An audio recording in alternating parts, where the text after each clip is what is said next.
So karon nga adlaw magsulay dayta aning jackfruit bread balls. Nakita ko lang to. Tsaka pag check ko sa aking freezer, meron pala akong mga naka-freeze na ng mga jackfruit or kunlangka. Kaya yan, hiniwa-hiwa ko na siya.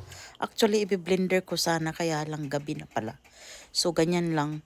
Hinihiwa ko lang siya ng bonggang-bongga.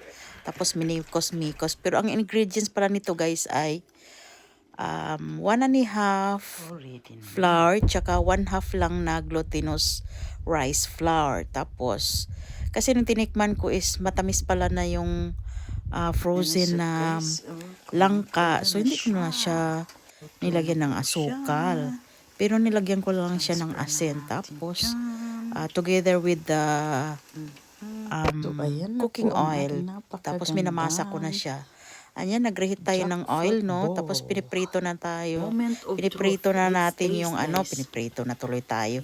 Say, nako, ano ba yan?